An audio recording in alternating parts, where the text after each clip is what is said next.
They say God is silent, but the truth is, He's been speaking all along. The problem isn't the absence of His voice, but the dullness of our ears. There's a pattern in the way He moves, and there's a pattern in the way we miss it.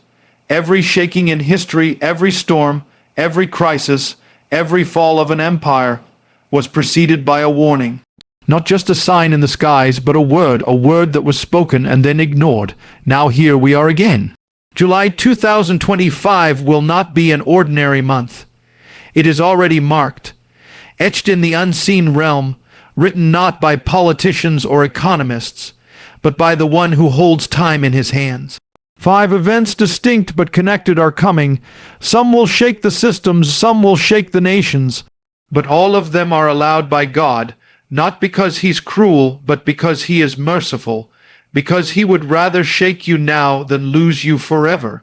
There's a strange comfort we've built around ourselves, a digital fortress, an illusion of control. We trust in our money, our medicine, our machines, and our media. But the foundations are cracked, and when the ground gives way, what will remain? This is not new. It happened before. Ancient Israel walked the same path. They were warned, a nation blessed beyond measure, blessed with truth, with freedom, with a covenant. But they forgot. They turned the blessings into idols. They rejected the prophets.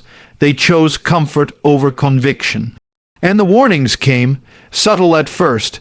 Economic tremors, political unrest, a rise in confusion, the blurring of morality. But the signs were not taken seriously. The people said, "We're safe, we're strong, nothing can touch us." Then the walls fell. God is not mocked. He warns before He judges. He speaks before He strikes. But His voice will not be ignored forever. The first wave in July will come quietly. It will look like a random occurrence, perhaps a disruption in the flow of information, a global communication gap, a momentary blackout in the systems we've come to depend on. But it will not be technological alone. It will be spiritual, a sign that the systems of man are fragile, and when He withdraws His hand, everything crumbles. The second will not be quiet. It will roar. It will come through nature, a shaking of the earth or perhaps the seas, a reminder that creation itself is not in our control. We who claim to master the climate cannot even predict the day of the storm. But He knows. He sends it to shake us awake. The third will come from within, internal unrest, division rising not from outside enemies, but from within the house. A nation divided against itself cannot stand, and July will see fractures deepen in places that were once strongholds of unity. You will see leaders falter. You will see institutions waver. It will not be the beginning, but a visible sign that the end of the illusion has begun. The fourth will be personal. It will touch individuals in unexpected ways. Emotional collapse, mental unrest, the exposure of hidden darkness. God is allowing it, not to destroy you, but to save you. The darkness that is not brought into the light will destroy you from the inside. This exposure is grace, but it will feel like pain. And the fifth, it will be global, a convergence, a moment that ties the rest together. Not all will see it, but those who know the pattern will. It will be the trumpet that sounds not with noise, but with clarity, a final invitation to turn back before what is written becomes what is lived. These things are not shared to bring fear, but preparation. If Noah had kept silent, who would have entered the ark? If Joseph had hidden the dream, how would Egypt have survived the famine? You say, but why July? Why now? Because God moves in appointed times, and because He is not willing that any should perish. The shaking is not the wrath, it is the mercy. It is the sound of the shepherd striking the earth, so the sheep return to the fold before the night comes. We were never meant to trust in systems, not the economic, not the digital, not even religious systems. Every man-made thing will fall. The temple fell, the tower fell, and this one will too. The shaking is coming. And it is a gift, but only those who see it for what it is will be ready. There comes a time when the masks fall, when the things we've built up, trusted in, clung to, are exposed for what they are: shadows, illusions. Idols, it doesn't happen all at once. The collapse begins quietly, like a slow leak in the bottom of a boat. But the moment comes when the leak turns to flood, and what we thought was our refuge becomes our ruin. We live in an age where the truth is uncomfortable and lies are dressed in light. We're surrounded by noise. Platforms, posts, politics, pleasure, all promising peace, identity, purpose, but it's a counterfeit peace. And the day is coming in July 2025 when the counterfeit will be torn down not by man, but by God. Why? Because he loves too much to let the deception stand. The idols of today don't sit in temples. They glow in screens, echo in headlines, sit at the center of our desires. Comfort has become a god. Self has become a god. Image, control, entertainment. They are worshipped, followed, defended. We don't call them gods, but we live for them. And what you live for, you serve. What you serve, you worship. In July, the Lord will begin to strike down the altars, not to destroy, but to redeem, because the illusion must fall before the truth can rise. Look at history. Egypt had its gods, frogs, rivers, pharaohs. But when God came to deliver his people, he didn't just defeat Egypt's army, he shattered Egypt's idols. One by one, Nile turned to blood, frogs became a curse, darkness covered their sun. Death struck down their power. The judgment wasn't random. It was targeted against the things they trusted instead of him. And so it will be again. We've built a culture where fame equals wisdom, where influence trumps integrity, where truth is a matter of feeling. But there's a cost. There's always a cost. The soul cannot live on lies, and the heart cannot breathe in a world built on illusions. You feel it deep down when the noise fades, the emptiness, the anxiety, the fear of missing something or losing everything. These feelings are not the problem, they are the warning signs. In July, God is going to allow a series of events that will shake the core of the illusion. What people once praised will be exposed as perversion. What seemed unshakable will break. Platforms will crash.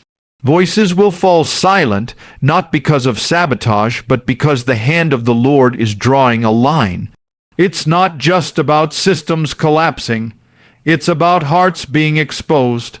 What happens when the thing you trusted fails? When the job ends, the account empties, the platform goes dark. What happens when the God of your comfort can no longer comfort you? The collapse isn't the curse. The collapse is the mercy, because it's in the collapse that we see the truth, that our foundation wasn't strong, that our peace was fake, that our idols couldn't save us, and in that moment, when the illusion dies, the invitation comes, come back to me. This is the heart of God, always calling, always drawing, not to condemn, but to restore. But restoration can't come until repentance does. And repentance doesn't come until the lie is torn away. There will be confusion in the world. Why is this happening? Why now? Why so suddenly? But the ones who are awake will understand. The prophets of old knew this pattern. Before judgment, there is exposure. Before correction, there is unveiling. The shaking of July is not just about headlines and disasters. It's about hearts. God is tearing down altars in the nation, yes, but also in the soul. The altar of fear, the altar of self, the altar of lust, the altar of pride. He's not tearing them down to humiliate you. He's doing it to free you. Because as long as you're bound to the idol, you're a slave, and God didn't call you to be a slave. He called you to be a child, so don't mourn the collapse, don't fear it, don't resist it. Let the illusions fall. Let the false gods be torn down. Let the systems fail, because only then will you see what never fails, only then will you see what stands when everything else falls. The illusion must die so that the truth can live. You can prepare for a storm on the outside, but if you're not ready on the inside, the storm will still take you down. What's coming isn't just about shaking the nations or the collapse of systems. What's coming is a war, and that war is within. The enemy knows something that many believers forget. If he can win the battle in your heart, he doesn't need to conquer anything else. In July 2025, as the outer events unfold, shakings, collapses, exposures, there will also be a more subtle, more dangerous battle happening inside. Inside minds, inside emotions, inside spirits, and many won't recognize it for what it is. They'll think it's just stress, just fear, just life. But what they'll be facing is an assignment, a calculated strike by the enemy of your soul. And here's what the enemy knows: that your feelings, if left unchecked, can become a weapon against your own destiny. That anxiety, when fed, becomes a prison. That discouragement, when repeated, becomes identity. That pain, when buried, becomes rebellion. The enemy doesn't have to make you sin. He just has to make you numb. He doesn't need to take your voice. He just needs to convince you it doesn't matter. In the days ahead, emotions will surge, and not because you're weak, but because the atmosphere will be charged. The heaviness will be real, a spirit of fear, confusion, depression. It will move like a fog across families, churches, cities. And if you're not anchored, if you're not aware, you'll begin to think those feelings are your own. But they're not. They are assignments, weapons formed in the invisible, targeting the vulnerable places within. Places of trauma, places of regret, places of fatigue. And if the enemy can ignite those places, he can pull you into despair before the real battle even begins. That's why it's not just about what's happening around you, it's about what's happening in you. God has always warned his people to guard the heart, because the heart is where the war is fought. Not just with swords or armies, but with lies. Lies that whisper, you're alone, you're finished, you're not strong enough, you've missed it. And if you believe the lie, you'll stop moving forward even when the path is still open. Understand this. Feelings are real, but they are not truth. Your fear is not your identity. Your sadness is not your calling. Your confusion is not your conclusion. The enemy is a master at using what you feel to shape what you believe. But God didn't call you to live by emotion. He called you to live by truth. In the days ahead, you will need to fight, but not with anger, not with fists, not with bitterness. You will fight with the word, with worship, with prayer, with perseverance. Not the kind of perseverance that just grits its teeth, but the kind that lifts its hands even when it doesn't feel like it. Because that's the key. Your breakthrough doesn't come when you feel strong. It comes when you worship in weakness. When you speak truth in the middle of the lie, when you stand even as your knees shake. Some of you are already feeling it, the weariness, the confusion, the low-grade anxiety that never seems to leave.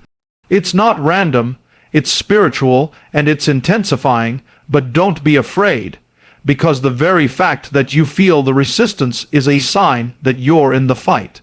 And if you're in the fight, it means you haven't surrendered. God is calling his people to emotional war. Not to deny your feelings, but to discern them, to take every thought captive, to refuse to let fear define your faith, to reject the narrative of despair and declare the promises of God. You overcome not by ignoring the battle, but by remembering who is with you in the middle of it. The same Spirit that raised Christ from the dead lives in you. That means peace is not a theory, it's a weapon. Joy is not a luxury, it's a defense. Praise is not optional, it's how walls fall, and maybe that's the point. Maybe the real shaking isn't what happens out there. Maybe the shaking is meant to reveal what's unshakable in you. So let the feelings come, but don't let them lead. Let the wind blow, but stay anchored. Let the night fall, but light the flame. Because the battle may be within, but so is the victory. In every generation, there is a moment when the shaking forces a separation not just between right and wrong, but between those who are rooted and those who are not. It's never been about how loud your voice is, how public your platform is, or how long you've been in the faith. When the storm comes, the only thing that matters is what you're standing on. And in July 2025, when the tremors hit the world and the system begins to falter, what will remain are not the influencers, not the popular, not the powerful, but the anchored. This is the hour of the remnant, not the many, but the few, the ones who aren't chasing comfort but clinging to the cross. The ones who have already been through the fire and know the flame cannot burn what has already died. These aren't perfect people, they're surrendered people. They're not immune to fear, but they don't bow to it. They are not always visible, but they're immovable. Because the truth is, God never needed the crowd. He's always worked through the remnant. When the whole nation bowed to Baal, it was Elijah who stood alone. When the army trembled at Goliath's roar, it was David who ran toward the sound of threat with nothing but a sling and a word. When the world was drowned in sin, it was Noah who built while others mocked. That's the pattern. God calls out a remnant. He prepares them in private. He grounds them in truth. Then he releases them when the shaking begins. July is not just a month of judgment, it's a month of activation. The days of passive belief are over. What's coming will demand a decision, and those who try to straddle the line will find the line is gone. There will be no middle ground, no lukewarm safety zone. The fire will burn away the gray, and what's left will either stand or scatter. But the remnant will stand, and not because they are strong in themselves, not because they've read more, prayed longer, or fasted harder. They stand because they're rooted in the Word, not in the world, rooted in the eternal, not the temporary. Their faith is not built on the shifting sands of culture, emotion, or success. It's built on a rock that doesn't move when everything else collapses. These are the ones who have already died to their own plans, who have already laid down their idols, who don't need the approval of man to obey the voice of God. They don't need everything to make sense in order to trust. And when the wave crashes over the earth, they won't run, they'll rise. The enemy knows who they are. That's why the attacks have been personal. That's why the warfare has been relentless. You thought it was just bad luck. You thought it was just pressure, but what you were feeling was the resistance against your calling.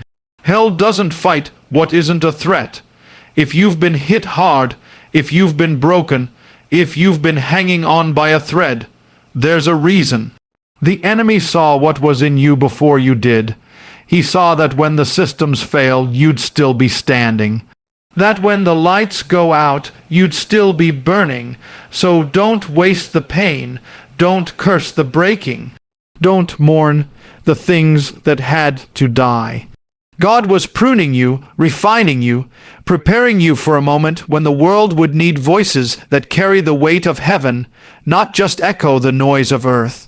This is your moment, not to hide, not to conform, not to wait until it's safe. It won't be safe, but it will be right. And when the winds of July start blowing, when the headlines scream chaos, when the earth seems to groan under the pressure of what's unfolding, those who are anchored in God won't just survive. They'll shine because the remnant isn't called to avoid the storm. They're called to walk through it, to lead others through it, to speak hope when fear is louder, to carry peace into panic, to declare truth while the world drowns in lies. This is the time for fearless obedience, radical trust, and deep surrender. So prepare now, not by stockpiling what will fade, but by investing in what cannot be shaken. Your intimacy with God, your knowledge of the Word, your willingness to say yes when it costs everything. Because what's ahead will demand everything, but it will be worth everything. The remnant doesn't need applause. It doesn't need a crowd. It just needs fire, and that fire is already in you.